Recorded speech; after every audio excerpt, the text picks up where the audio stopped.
Hello and welcome to PFF Fantasy Football Podcast. I'm your host, Ian Hartitz, and tonight we will be recapping the Browns' 35-30 victory over the Bengals and also going over some injuries to keep out on before we get to the real deal, the Sunday slate. So hope everyone enjoyed that, actually wildly entertaining Thursday night football game. I know it wasn't the Jaguars-Titans matchup we were promised, but you know what? Browns-Bengals turned out for the good. So thank you all for tuning in, and let's get after it. So yeah, Browns 35, Bengals 30. Fun game. I think it kind of showed mainly Joe Burrow's upside and also just a little bit this Browns team in this new identity can be good running the ball. Now, one question that points out is before we get into these two teams, just how bad is the Chargers offense? Because the fact the Browns were able to just run the ball down the throats of this Bengals defense and the Chargers, who that's their entire team identity right now with Tyrod Taylor under center, the fact they couldn't do that, a little bit troubling for, the Chargers outlook moving forward. But anyway, on to the game. So I want to start with the Bengals because Joe Burrow, who went 37 for 61, that's right, 61 pass attempts for Joe Burrow. I hope he took the over on his 33 and a half pass attempts there, but 316 yards, 3 touchdowns, no interceptions. Really looked awesome. I mean, could have easily had 4 touchdowns just on one of the drives. He had to settle for a field goal, hit Tyler Boyd in the hands around the goal line, couldn't bring it in, but he made up for it later. But anyway, the ball placement was just the big factor here. And we saw this going back to his days at LSU. But, there's some guys that are accurate, and then there's this pinpoint accurate. And Burrow firmly seems to be in the latter category.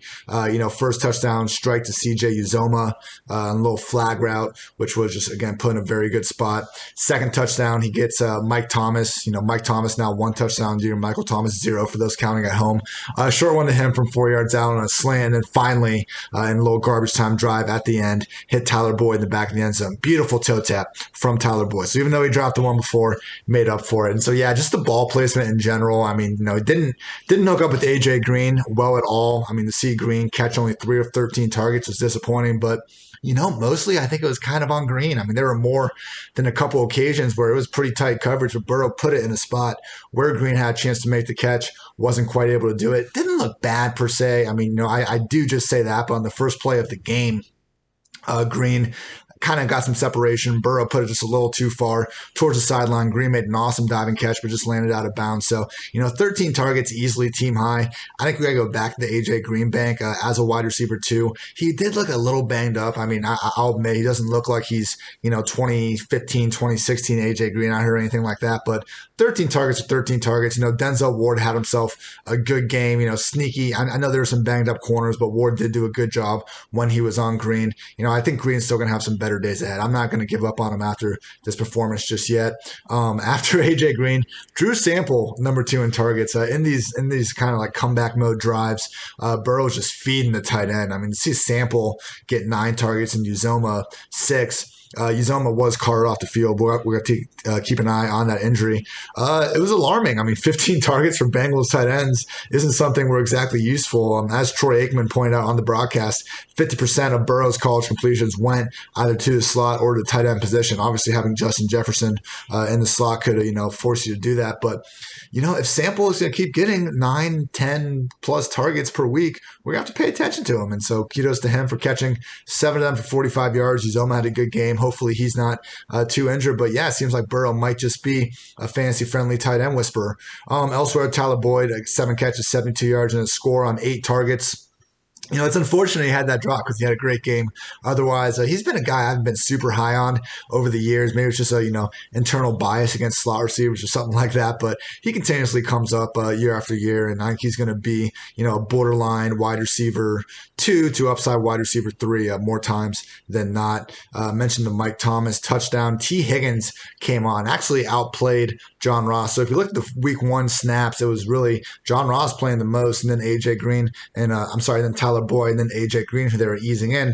This week, Tyler Boyd played the most. AJ Green was right there, but then T. Higgins actually played the most over John Ross. So I don't think too many people were starting John Ross anyway in season long, but it's a good point for, showdown slates like tonight that, beyond Green and Boyd, not too much is certain in this Bengals passing game at the moment. Looking at the backfield, Joe Mixon had himself a great game, was making a ton of guys miss all night. Really got a lot of work as a receiver in the first first half. I would check out Dwayne McFarland. He was on the podcast this week, doing our game by game breakdown. Real sharp guy. Works with PFF and does some established run stuff too. But anyway, he comes out with the utilization report every week. Does a really good job pointing out when guys are getting their targets. And I think that's really going to probably point out what we saw tonight, because Mixon, early he got some targets and it was going well. I mean, 4 catches for 40 yards on just 4 targets, and it seemed like he got all 4 of them in the first half within, a span of a drive or two. But in the second half, we really saw Giovanni Bernard just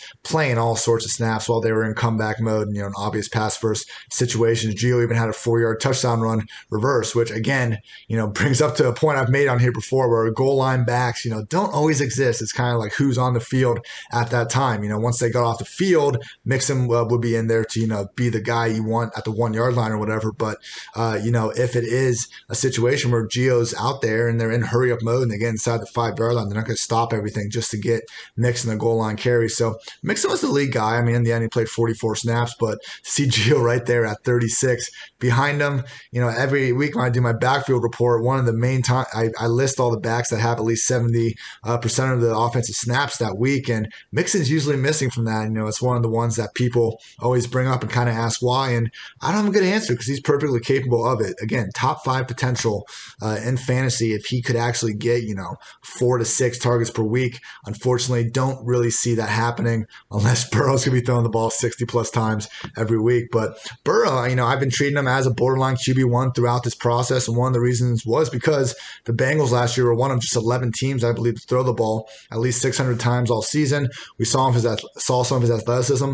It's going to be a fantasy-friendly offense, for a pretty bad Bengals team, and Burrow definitely seems good enough. He's kind of, we saw it with Deshaun Watson in week 1 and over the years where, really, really good quarterbacks, they're able to still come back against the prevent defense, put up big kind of fantasy points week after week, regardless of the game script. So Burrow certainly seems to be in that category. I would say, Burrow, Green, Boyd, and Mixon should be starting in fantasy lineups more times than not. Okay, if you're in a top 12 or just a 12 team league and one quarterback, maybe Burrow isn't starting in every one of those, but he's going to be flirting with that QB1 borderline a lot. So good things will be on the horizon for the Bengals. Now moving on to the winners, the Cleveland Browns.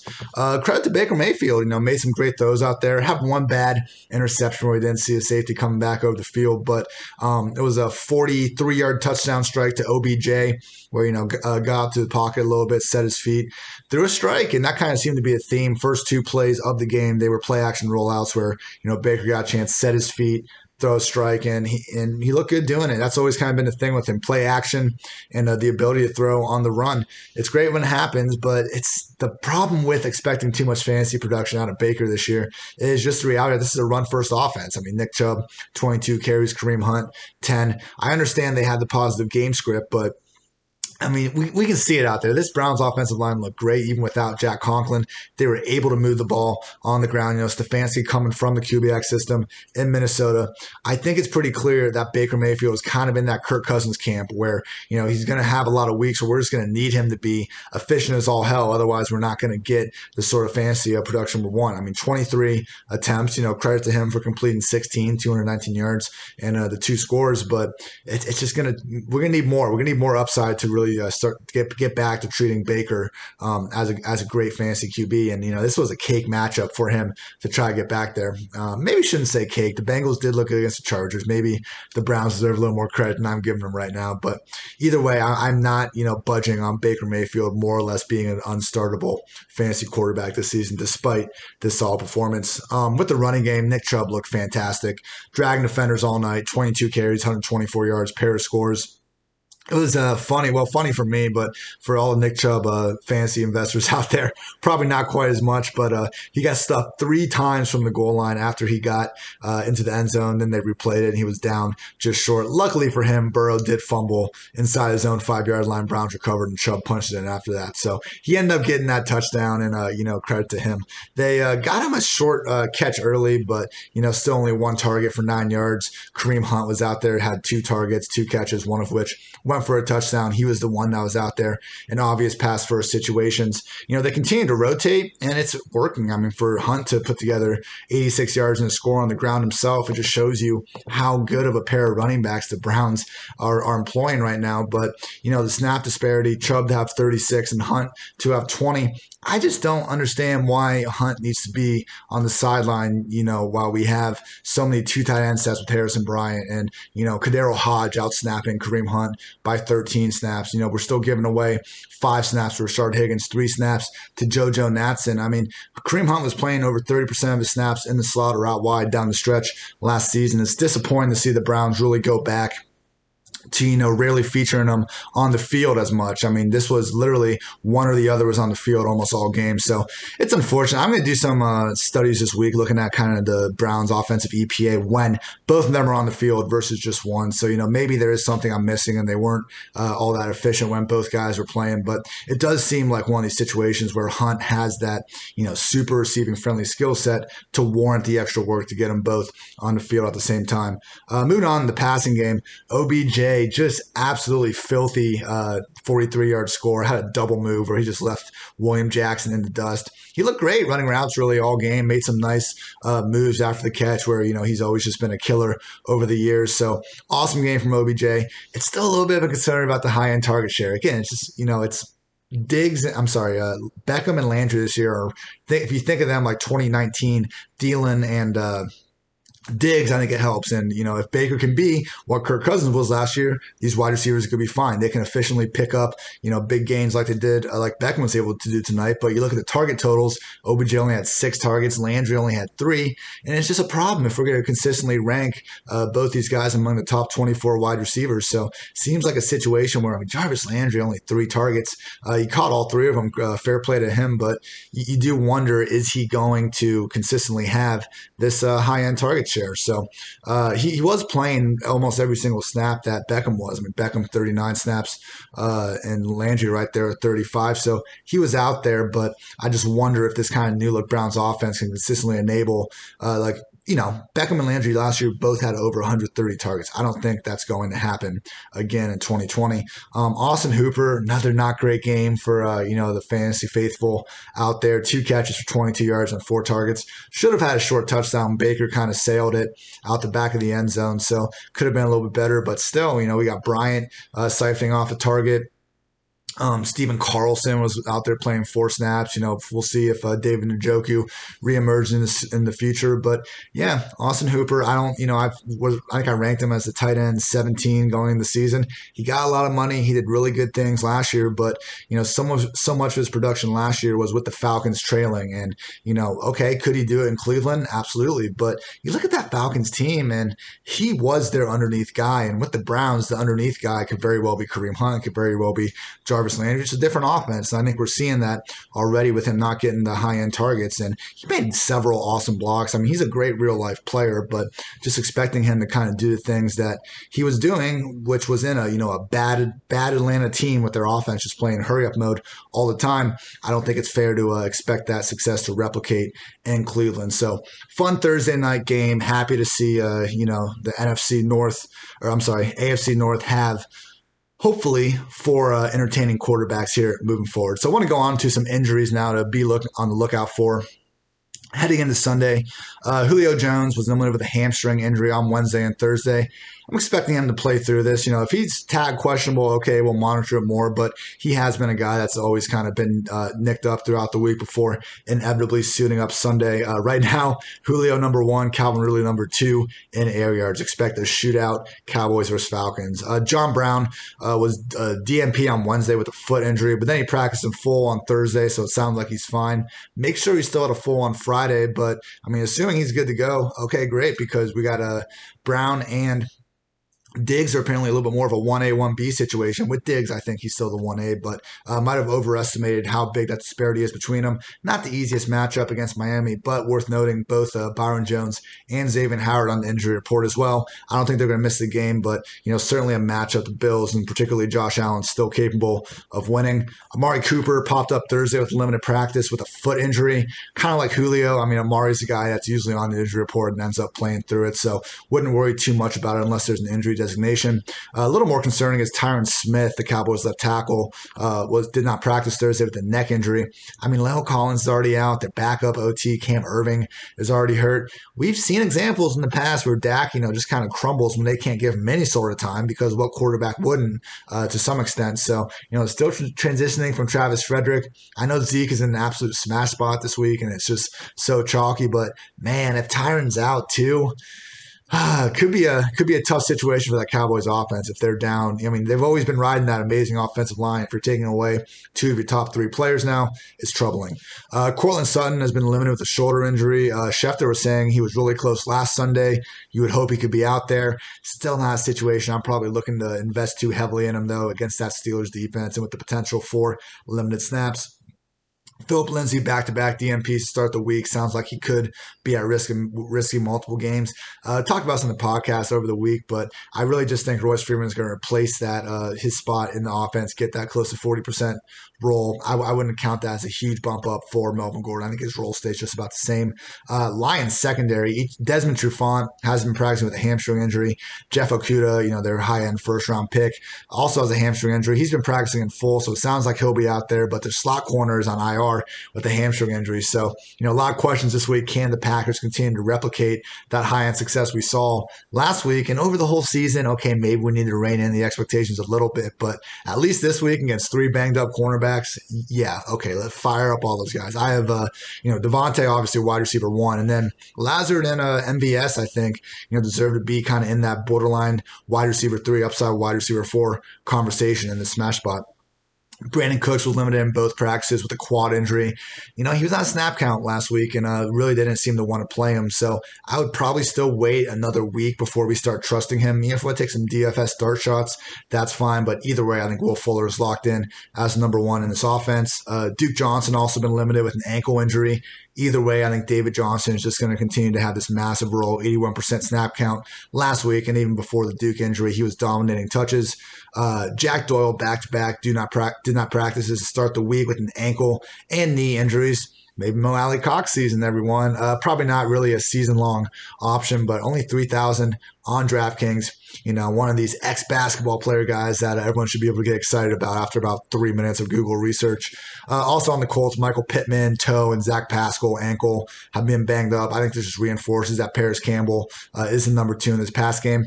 I just worry a little bit about, can they enable two guys consistently? Because as much as Rivers was throwing the ball around in week 1, I mean, it just doesn't make sense with that offensive line. I wonder if he's going to get back to be a little bit more of a game manager moving forward.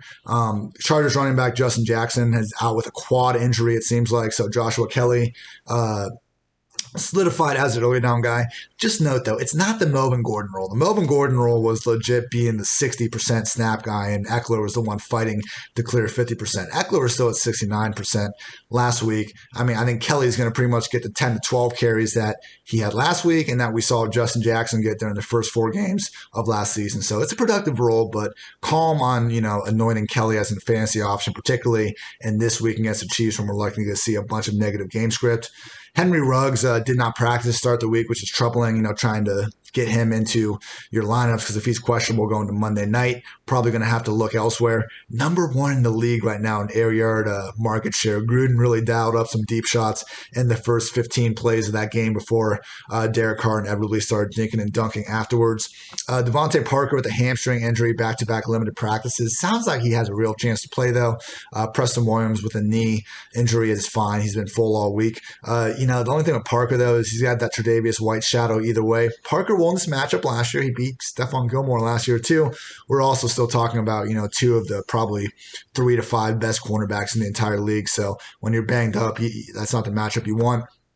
Michael Thomas could be out for a little bit with an ankle sprain. Manny Sanders I have as a top 30 receiver, but Jared Cook's the guy I'm really excited about, and I'll be targeting a little bit more in DFS. I mean, I think I'm actually moved him above Evan Ingram as my tight end 5 for this week, because I really think that, they're going to feature him more than ever in the red zone. They already use him half the time in the slot or not wide. Do not be afraid to ride high on Jared Cook this week. Golden Tate's been limited with a hamstring injury, back-to-back practices. Sounds like he has a chance to play. I really like Sterling Shepard in this spot, because I think as good as Slayton was in week 1, I don't think that's solidified necessarily his, number 1 spot in the pecking order. bunch of hype from Shepard in training camp reports. So, the problem is if Tate comes back, that's going to bounce Shepard out of the slot. And last year, you're looking at, yards per out run, the slot versus out wide. Shepard was the sixth most sensitive receiver in terms of being much better in the slot. So already not the best matchup against Chicago. I'll be much higher on Shepard if Tate does end up being out. Jamison Crowder is looking like a major risk to miss the game. Limited on Wednesday, downgraded to a DMP on Thursday. Chris Herndon season, everyone. Here we go. Let's get it. Brashad Perryman also could be a value. Played 100% of the snaps last week, and he's got a nice little cheap DFS price across the industry. Miles Sanders, the hamstring injury, practicing in full. Looks like he's going to be out there. And so with that, Boston Scott's not going to have a startable role. But I would caution expectations with Sanders. Like DFS, chill probably, because as much as I did think he was going to get that, 70-80% snap potentially, snap split to start the season, with this injury, wouldn't be shocked at all to see Peterson lean much more on the committee until Sanders is truly 100%. So interesting stuff going on with the Steelers. Each of Deontay Johnson with a toe injury, James Conner with an ankle, and Juju Smith-Schuster with a knee. Did not practice on Wednesday, and then they were a full practice on Thursday. We've kind of seen this stuff happen with Pittsburgh in the past. I do wonder if we're going to see Connor in particular, creep back down to a limited or a DMP on Friday. Like it might have just been like a pure walkthrough today, so all the injured guys could be full. I don't know. Maybe I'm just guessing too much, but as someone that's spent far too much time analyzing daily practice participation over the past 4 seasons, I just remember examples over the years of the Steelers. Sometimes you see these DMPs to full and the guy doesn't end up playing as much as you would see across the league. So I think Deontay and Juju are absolutely fine, but James Conner, I'm still just worried about the chance for limited snaps. And even if he is full go, it sounds like Benny Snell could have a chance to make this more of a 2-back committee despite, all the featured back talk from before. So hopefully, for all the James Conner investors out there, he plays and he's healthy and he does his thing. But, it is a little bit concerning. I think if he is without an injury designation going to Sunday, I'll be treating him as, probably a top 24 back. I would say he'll be in there, but it's definitely not the same sort of top 12 ranking he had before. George Kittle out with a knee, DMP, and it's going to be a game time decision. You got to have a backup plan for him. I would say if there's just a lot of, normally good tight ends taken in your league, Jordan Akins is a great guy to get if you need a deeper flyer. Houston Texans, tight end 1, no longer really splitting it up with Darren Fells. Just a couple more. Chris Godwin with a concussion seems like he's going to miss the game, still in the protocol through Thursday. Scotty Miller season, everyone. The TB12 deep ball did look great in week 1. We'll see if Tyler Johnson is activated this week and takes a slot role. I'd be a little nervous about trusting Justin Watson. I know he did play some snaps last week, but I do think it's going to be Evans, Scotty, and those tight ends. I'm not afraid of using Scotty at all. I actually have an article coming out, a little spoiler, with my helicopter targets, and Scotty Miller did make my final 5. I am high on this dude this week. All right, last one, A.J. Brown. This sucks, everyone. A.J. Brown with a knee bruise, went from limited to DMP. Schefter saying could be a week-to-week injury. He's not ruled out for this week. We'll see what the designation is, but certainly doesn't look good. And I will say after watching that game, I did have it in the back of my mind that he didn't look quite as explosive, so not super surprising, to be honest. Corey Davis started the week with a did not practice and then got up to a limited on Thursday. I've said this a couple times this week, but this reminds me a little bit of the Brashad Perryman situation last year with the Buccaneers, where Godwin and Evans were out, and we knew Perryman was going to be a number 1. And the only reason some of us, me particularly, didn't want to start him was because it was Brashad Perryman. And I think now people are kind of rolling their eyes. It's Corey Davis. But look, the guy is in line for seemingly 8+ targets per game. He's shown the ability to put up 100-yard games in the past. He's a talented guy, past number 5 overall pick. You look at the athletic profile, it's borderline erotic, and he is the same price. Exact same height, exact same weight, 6'3", 217 as DeVante Parker. At least we're at the combine. Maybe he is this year's version of DeVante Parker. So if you're not done throwing up in your mouth yet, please allow me to thank you for listening to this episode of the Pro Football Focus Fantasy Football Podcast. Always fun talking to you all. Feel free to reach out on the old Twitter sphere. I'm at Hartitz. If you have any, special start sit questions over the weekend, happy to try to answer as many as possible. Sirius XM, check me out 5 to 7 this Saturday, and then also Andrew Erickson, PFF Zone, hosts 7 to 9 on Sundays. So fun times will be had. So thank you all for tuning in. I'm Ian Hartitz, and have a good night, everyone. Thanks for watching the PFF YouTube channel. And if you want to subscribe, all you have to do is push the button. Don't forget everything you get. A little fantasy, push the button. A little green line for the gambling aspects of the game, push the button. College football, push the button. The YouTube channel from PFF.